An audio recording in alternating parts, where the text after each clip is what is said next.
آقا 30 ثانیه این ویدیو رو ببین تا متوجه بشی کاشیکاری و سرامیکاری صرفا یک شغل نیست، یک هنره و این استادکاری که سالیان سال تجربه کسب کرده و توی ساختمون عرق ریخته یک هنرمنده.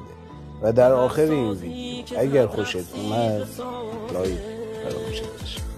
عمر از عمر من کم کردی اما تموم عمرم این عشق کوتاه، ولی من اشتباهمو دوست دارم که دونسته میافتم با سر جا. یه امشب باش، یه امشب مال من باش،